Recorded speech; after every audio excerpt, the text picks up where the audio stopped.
Dear students, today we will discuss conversion of units. That is how to convert the length unit, mass unit and capacity.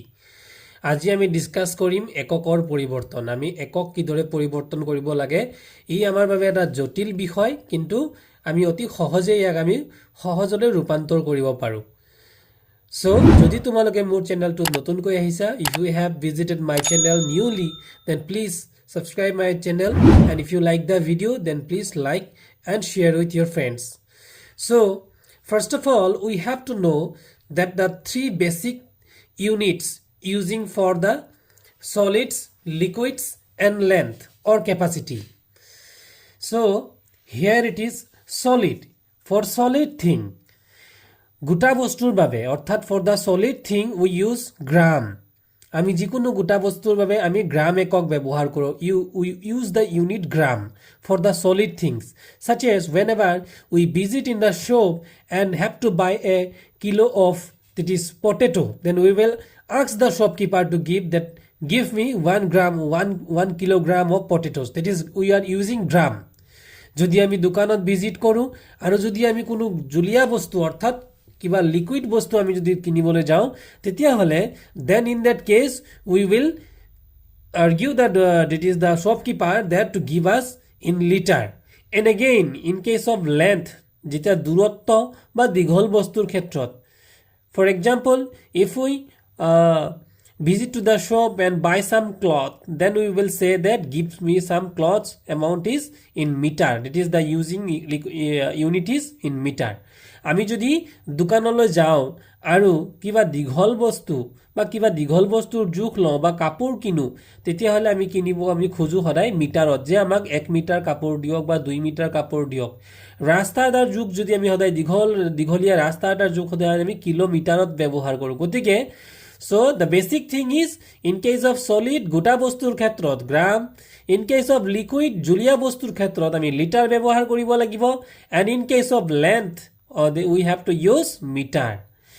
ইয়াৰ পিছতে আমি জানিবলগীয়া কথা কেইটা হৈছে যে ইয়াত some basic units are there. কেইটামান basic unit দিয়া আছে, সেইবোৰ হ'ল কিলো, হেক্টো, ডেকা। এই কিলো, হেক্টো, ডেকা, তাৰ পিছতে আছে গ্ৰাম or liter or meter. Gram, we are using gram in case of solid substance. In case of liquid substance we use liter, and in case of length or in case of long things then we use meter. অর্থাৎ আমি গোটা প্ৰথমতে আমি কিছুমান প্ৰাথমিক একক ব্যৱহাৰ কৰো, যেনে কিলো, হেক্টো, ডেকা। তাৰ পিছতে আমি হয় গ্ৰাম ব্যৱহাৰ কৰো, নতুবা লিটাৰ ব্যৱহাৰ কৰো, নতুবা মিটাৰ ব্যৱহাৰ কৰো। অৰ্থাৎ গোটা বস্তুৰ ক্ষেত্ৰত গ্ৰাম, জুলীয়া বস্তুৰ ক্ষেত্ৰত লিটাৰ আৰু দীঘল বস্তুৰ ক্ষেত্ৰত মিটাৰ। আৰু এইখিনিৰ পিছত ইয়াৰ পিছত আমি ইউজ কৰো ডেসি, সেন্টি আৰু ফাইনালি উই উইল ইউজ মিলি। তেতিয়া হলে আমি কি জানিলো, which is the biggest unit, সবতকৈ ডাঙৰ এককটো কি, সবতকৈ ডাঙৰ এককটো হ'ল kilo, then after that hecto, then after deca. এনেকৈ গ্ৰেজুৱেলি মানে ডাঙৰৰ পৰা সৰুলৈ আমি লিখিছো কি kilo, hecto, deca, gram, deci, centi, milli, বা or kilo, hecto, deca, litre, decilitre, centilitre, millilitre. বা আমি যদি in case of length or long things দীঘল বস্তুৰ ক্ষেত্ৰত আমি কি ব্যৱহাৰ কৰিম, কিলোমিটাৰ, হেক্টোমিটাৰ, ডেকামিটাৰ, তাৰপিছত আহি যাব মিটাৰ, ডেচিমিটাৰ, সেন্টিমিটাৰ, মিলিমিটাৰ। আমি কিহৰ ক্ষেত্ৰত, in which case we are using meter? In case of long things. In case of using the distance, or to measure the length of road, in that case we use meter. আমি গোটা বস্তু or in case of solid things আমি কি ব্যৱহাৰ কৰিম, kilogram, হেক্টোগ্ৰাম, ডেকাগ্ৰাম, then after গ্ৰাম, ডেসিগ্ৰাম, সেন্টিগ্ৰাম আৰু milligram. So gram is used in case of solid substance. এইবিলাকৰ ক্ষেত্ৰতো আমি কিলোগ্ৰাম, আমি গ্ৰাম ইউজ কৰিম, আৰু লিটাৰ ইউজ কৰিম যেতিয়া আমি জুলীয়া or the লিকুইডৰ ক্ষেত্ৰত। গতিকে you have to in a basically remember some name of some units and which one is bigger, and gradually which is from the left to right, it is gradually become smaller. So I have written here, bigger unit starts from left and gradually decreases towards right. অর্থাৎ বাওঁফালৰ পৰা এককবোৰ ডাঙৰৰ পৰা আৰম্ভ কৰি ক্ৰমান্বয়ে or gradually when are moving towards the right side, যেতিয়া আমি সোঁফাললৈ যাওঁ তেতিয়াহ'লে ক্ৰমশ সৰু হৈ গৈ থাকে। অৰ্থাৎ আটাইতকৈ the biggest unit is kilogram or kilometer or kiloliter, আৰু আটাইতকৈ সৰু ইউনিটটো সৰু এককটো হৈছে মিলিগ্ৰাম বা মিলিমিটাৰ বা মিলিলিটাৰ। তেতিয়াহ'লে মৰমৰ ছাত্ৰ ছাত্ৰীসকল, dear students, we now have learned that in case of solid substance it is gram used, in case of liquid substance liter is used, and in case of long things meter is used. Okay, so rule of conversion, the conversion করার অর্থাৎ একক পরিবর্তন করার কি rule? Smaller unit to bigger unit, যেতিয়া আমি সৰু এককৰ পৰা ডাঙৰ এককলৈ কনভাৰ্ট কৰিম, when we are converting the units from smaller unit to bigger unit, in that case তেতিয়া আমি কি কৰিব লাগিব? Always have to divide. আমি মনত ৰাখিব লাগিব যেতিয়া আমি সৰু এককৰ পৰা ডাঙৰ এককলৈ লৈ যাম আমি হৰণ কৰিব লাগিব। You have to make divide. When we converting bigger unit to smaller unit, এবাৰ ডাঙৰৰ পৰা যদি সৰু এককলৈ পৰিৱৰ্তন কৰো তেতিয়াহলে we have to do multiply, আমি পূৰণ কৰিব লাগিব। গতিকে মৰমৰ ছাত্ৰ ছাত্ৰী হ, dear students, you have to remember which one is bigger and which one is smaller, কোনটো ডাঙৰ আৰু কোনটো সৰু হেতু তোমালোকে মনত ৰাখিব লাগিব। লগতে solid, liquid আৰু lengthৰ ক্ষেত্ৰত, অৰ্থাৎ গোটা বস্তু, জুলীয়া বস্তু আৰু দূৰত্বৰ ক্ষেত্ৰত বা দীঘল বস্তুৰ ক্ষেত্ৰত আমি কি বেসিক ইউনিট ব্যৱহাৰ কৰো সেইটো তোমালোকে মনত ৰাখি লব লাগিব। এইখিনি মনত ৰাখিলে তোমালোকে ডাঙৰ ডাঙৰ আৰ্জা, অৰ্থাৎ some long formulas we have to, that is the long formulas you need to remember or need not to by heart. By knowing these things, these basic things, we can easily calculate the problems or solve the problems. Now এবাৰ ধৰি লোৱা কোনো গোটা বস্তুৰ ক্ষেত্ৰত, in case of any solid, in Assamese we will write that kilo, then hecto, then deca, then gram, then deci, then centi, then finally milli. আৰু আমি ইংৰাজীত কি ব্যৱহাৰ কৰিম? কিলো মানে কে মানে কিলো, এইচ মানে হেক্টো, ডিইসি অৰ্থাৎ ডেকা, আৰু জি মানে গ্ৰাম, ডেচিগ্ৰাম, সেন্টিগ্ৰাম, মিলিগ্ৰাম। জি ঠাইত যদি আমি এল দিও, এল দিলে তেতিয়া লিটাৰ বুজাব। In case of G, in place of g we may put somewhere it is l, somewhere we may put l, and in somewhere we may put m, that is m signifies meter and l signifies the liter. So there is a question, convert 10 hectometer to milligram, hectogram to milligram, as we are using gram. So there is a question that convert 10 hectogram to milligram. হেক্টোগ্ৰামৰ পৰা মিলিগ্ৰামলৈ আমি কি কৰিব লাগে? এককৰ পৰিৱৰ্তন কৰিব লাগে, আৰু অংকটো আমাক এইটোৱে দিয়া আছে। তেতিয়াহলে মৰমৰ ছাত্ৰ ছাত্ৰীসকল, dear students, you are watching that the first what we have to convert 10 হেক্টোগ্ৰামৰ পৰা আমি মিলিগ্ৰামলৈ লৈ যাব লাগে। So hectogram is a bigger unit compared to milligram. আমি ইতিমধ্যে পাই আহিছো, already we have got that hectogram is a bigger unit compared to milligram. So what is our rule? Our rule is that whenever we are converting to bigger unit to smaller unit, ডাঙৰ এককৰ পৰা যেতিয়া আমি সৰু এককলৈ লৈ যাম তেতিয়াহলে what is our duty? Our duty is to do multiplication. আমি কি কৰিম? multiplication কৰিম। So অৰ্থাৎ পূৰণ কৰিম। তেতিয়াহলে আমাৰ what is our maths given here? So solution, the maths is given here 10 hectogram, hg 10 hectogram, we have to convert it to milligram, ডাঙৰৰ পৰা সৰু এককলৈ আমি লৈ যাম। তেতিয়াহলে কি কৰিব লাগিব? আমি জানো ইনটু কৰিব লাগিব। কিমান ইনটু কৰিম? question is that how much we have to multiply. তেতিয়াহলে we have to follow that here hectogram there, hectogram, and where is milligram? This is milligram. So converting from, এতিয়া যদি আমি ইয়াৰ পৰা কাউন্ট কৰো, এটা step, one step, now from here 2 step, now from here 3 step, 4 step, and finally 5 step. কেইটা step হল? আমাৰ step মুঠতে হৈ গল 5টা। অৰ্থাৎ এইটো 1 নম্বৰ step, মানে আমি হেক্টোগ্ৰামৰ পৰা ডেকাগ্ৰামলৈ এটা step, ডেকাগ্ৰামৰ পৰা গ্ৰামলৈ 2 নম্বৰ step, গ্ৰামৰ পৰা ডেচিগ্ৰামলৈ 3 নম্বৰ step, ডেচিগ্ৰামৰ পৰা সেন্টিগ্ৰামলৈ 4 নম্বৰ step, আৰু সেন্টিগ্ৰামৰ পৰা মিলিগ্ৰামলৈ 5 number step. So how many steps are there? There are 5 steps. So as we have to do multiplication, যেহেতু আমি ইয়াত multiplication কৰিম, তেতিয়াহলে what we have to do now? So 10, you put 10 here and into, as we are converting from bigger unit to smaller unit, ডাঙৰ এককৰ পৰা যেহেতু আমি সৰু এককলৈ পৰিৱৰ্তন কৰি আছো আৰু আমি কেইটা ধাপ পালো, how many steps we have got? 5 step. Okay, so ইয়াতে 1 put কৰিব লাগিব আৰু 5টা 0 put কৰিব লাগিব, 1 2 3 4 5. আমি কেইটা 0 put কৰিলো? 5. Why? Because from hectogram to milligram, how many steps are there? 5 steps are there. So how many zeros we have to put now? 5 steps.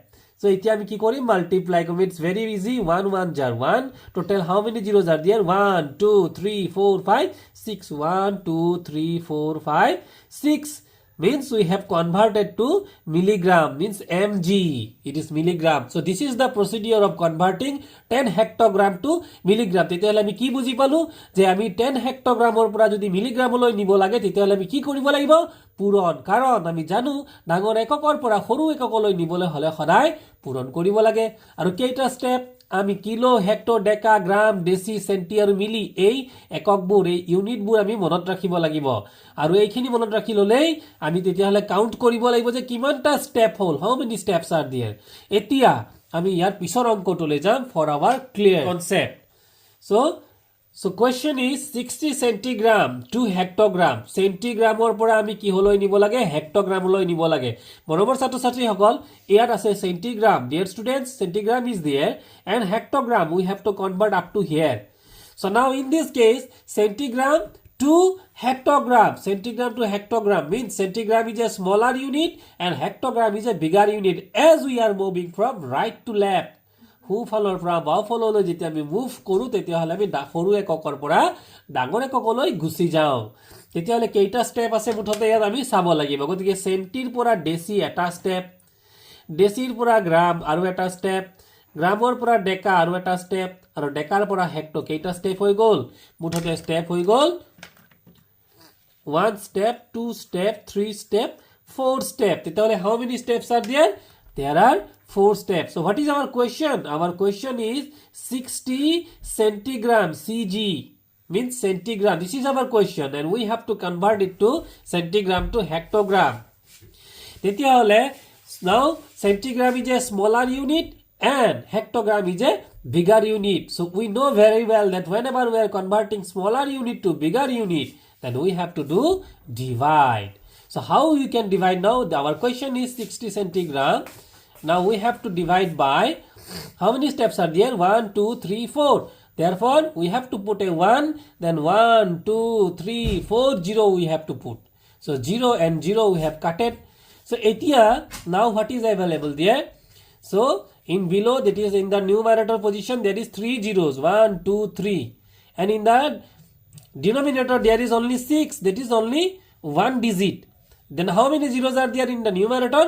3 zeros are there. So in the denominator we have to make it as 3 digit number. So etu ki korim ami 0 aru 0 ite keita number hol? Eta number, duta number, tinta number, 1 digit, 2 digit, 3 digit. Why we have made it 3 digit? Because in the numerator it is how many zeros are there? 3 0. গতিকে 3টা digit ইয়াক আমি বনাই লব লাগিব। তেতিয়াহলে আমি কি দিম? পয়েন্ট দিম। কিয় পয়েন্ট আহিল? বিকজ তলত কেইটা 0 আছে? 3টা 0 আছে। যেহেতু whenever we are dividing, যেতিয়া আমি হৰণ কৰো তলত 0 থাকিলে হিমান ঘৰ আগত in same number of digit, before the same number of digit we have to put a point. আমি দশমিক বহাব লাগিব। আৰু before the point there is nothing, so in that case we have to put a 0. So this is our answer. Our answer is 0.0006 hectogram, Hg. তেতিয়াহলে now in this case what we have done? We have done the smaller conversion of smaller unit to bigger unit.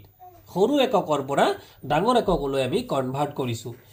Another question there, 10 decagram 20 gram into gram. We have to convert 10 decagram 20 gram into gram.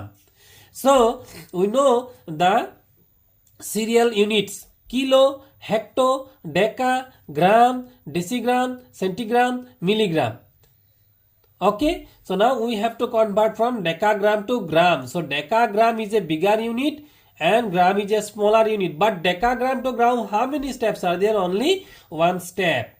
Matro eta step. And from bigger unit to smaller unit. 10 decagram. In place of decagram, we have put a 10 gram. Dog eta multiply koriso. Why? Why a single zero? Because only one step is there. Keita decagram or gram oloi keita step ase eta step. Gotike we have put it one with a single zero. That is 10 gram.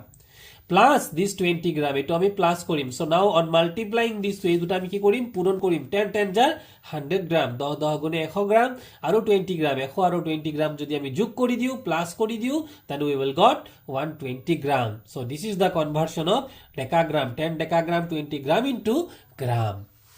So this maths is for the solid. This is gram. We are using gram in case of solid substances.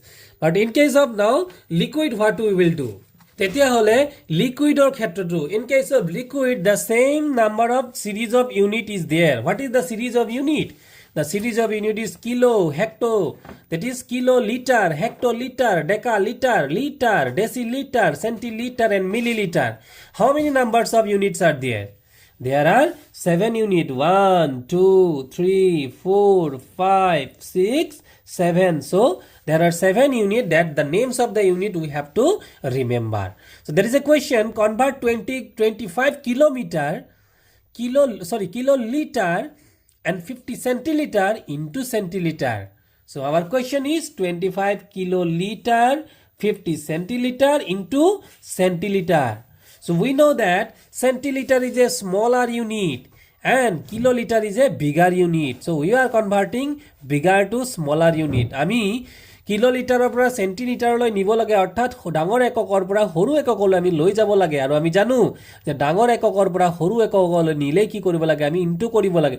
তেতিয়া হলে আমি কিমানেৰে into কৰিম? How many steps are there? 10 kiloliter, এটা kiloliter to hectoliter, hectoliter to decaliter, decaliter to liter, literer পৰা deciliter and deciliterer পৰা centiliter. তেতিয়া how many steps are there? 1 2 3 4 5. So our question, 25 kiloliter 50 centiliter, we have to convert it to centiliter. I mean centiliter loi jabo lage.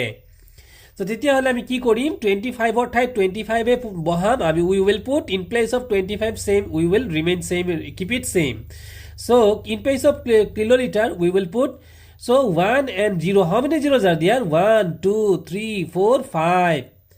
That is 1 stands 100, then 10,000. Correct? So it is, and last one is 1 lakh. So we have to multiply with 1 lakh. Why 1 lakh? Because how many zeros are there? 1 2 3 4 5. 5টা zero. কিয়? কেইটা step আছিল ইয়াত? 1 2 3 4 5. অৰ্থাৎ kiloliterer পৰা centiliterলৈ আমি যদি convert কৰো কেইটা ধাপ পাম? How many steps we will get? 5. গতিকে আমি কেইটা জিরো দিব লাগিব? 5টা জিরো along with 1 একৰ লগত। এতিয়া 25 ৰ লগত যদি আমি 1 লাখ মাল্টিপ্লাই কৰি দিও তেতিয়াহলে we will get 25 lakh, then finally we will get centiliter and 50 centiliter. So this is centiliter and this is also now become centiliter. দুইটাই centiliter হৈ গল। এই দুটা আমি যোগ কৰি দিলেই হল 25 lakhs, অৰ্থাৎ 25 লাখৰ centiliterer লগত যদি 50 centiliter আমি প্লাস কৰি দিও তেতিয়াহলে হৈ যাব 25 lakhs 50 centiliter. এইটো আমি হৈ গল centiliter লৈ conversion. Finally our question is that 250 deciliter to kiloliter. Deciliter to kiloliter. গতিকে deciliter to kiloliter. Deciliter এটা smaller unit আৰু kiloliter এটা bigger unit. Decir পৰা liter, deci to liter, then liter to decaliter, 2 step, then decaliter to hectoliter, 3 step, and hectoliter to kiloliter. How many steps are there? 4 steps from right side to left side. It is from smaller unit to bigger unit. Means what we have to do? We have to do divide. Then what is our question? 25 deciliter. So 250 deciliter. So we have put a 250 and in the numerator it is 1 2 3 4 step. So 1 2 3 4 0 we have to put. Now in the beginning this 0 and this 0 will be cutted. So what will be remain in the denominator? ওপৰৰ লবত কি আছে? 25 আছে। গতিকে 25 ৰ তলৰ সংখ্যাটো কিমান? 1000, অৰ্থাৎ how many zeros are there? কেইটা 0 আছে? 1 2 3টা। গতিকে আমি ওপৰৰ সংখ্যাটোক 3টা ঘৰ আগত আমি কি বহাব লাগিব? পইণ্ট বহাব লাগিব। We have put a point before 3 digit.